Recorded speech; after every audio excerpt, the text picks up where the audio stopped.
Hello friends, and welcome to another video. It is finally that time of year again when the summer heat has faded and the coziness of autumn has begun to creep in. This is one of my favorite times of the year as the leaves begin to change and the delicious scents become more frequent in the kitchen. And as Anne says, I'm so glad I live in a world where there are Octobers. While the beginning of autumn doesn't leave much time for sewing, I was still able to sneak in this quick Regency project, so I hope you enjoy.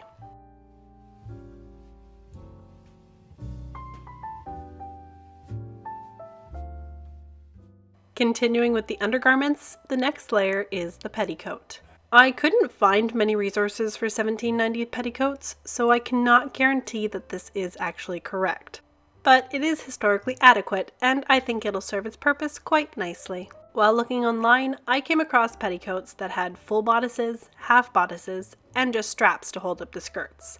Now for the sake of simplicity, I've opted for the strap design.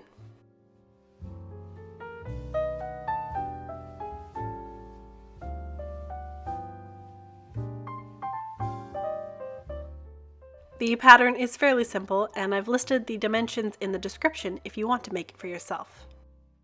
The fabric I chose for the skirt is a rayon, which is not at all correct for the time period as it wasn't invented until 1846, but it just moves so nicely, so I couldn't resist.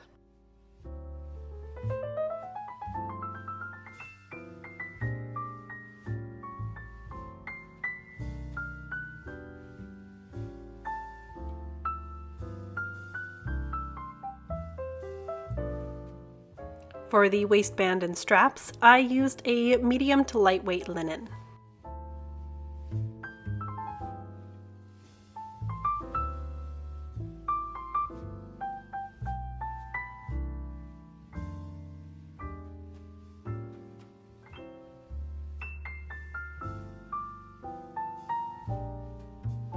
And with a little editing magic, everything is cut out.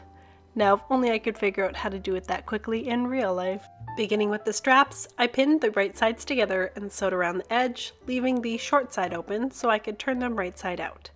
Watching this back now, I realized it would have been so much faster if I had just used a 1-inch twill tape instead of making my own straps, but I guess that's what happens when you start sewing late at night. Oh well.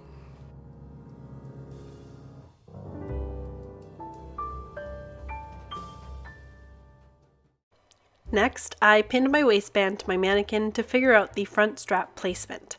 I left the back strap free because I wasn't actually sure of their placement until I got these skirts attached.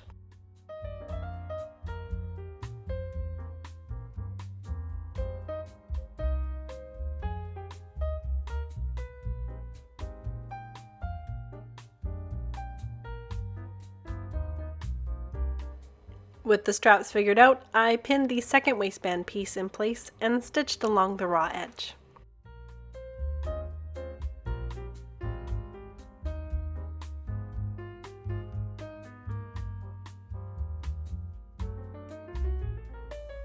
And while it doesn't look like much at this point, I still had to try it on.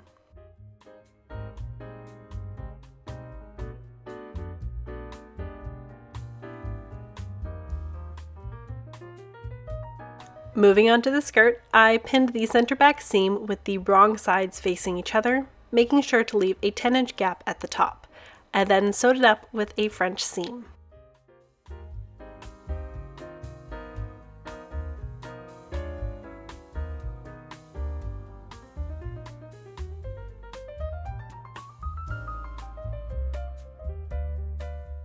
I finished the raw edge of the 10-inch opening with a 1/4-inch turn and turn hem. And next, it's time to gather the skirt. I split the skirt into 4 sections before gathering to make it easier to gather up nicely.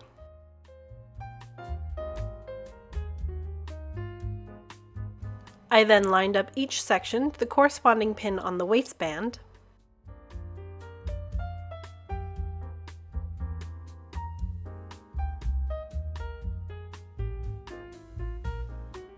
and then gathered it up and stitched it in place.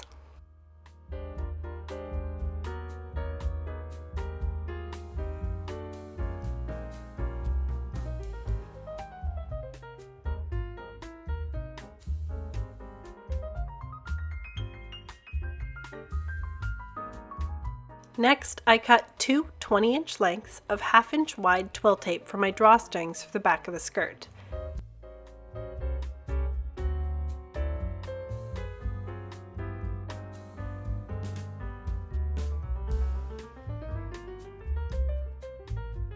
And then pin them in place before finishing off the inside of the waistband.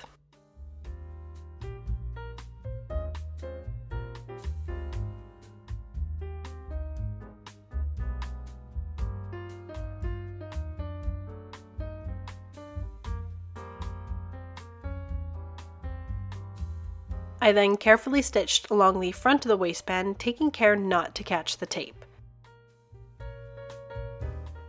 And I stitched vertically along the waistband to secure the tape in place. Next, I added tucks along the bottom of the skirt. I didn't actually film the first one because I forgot to turn on the camera. This part does involve a little math, so hold on to your bonnets, because here we go.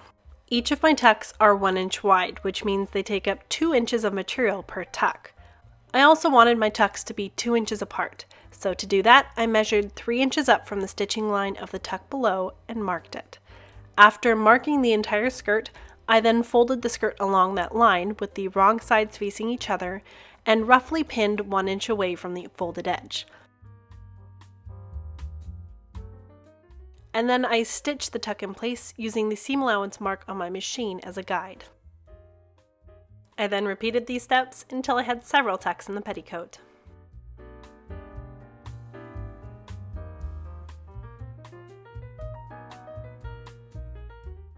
And then I finished off the bottom of the petticoat with a 1/2-inch turn and turn hem.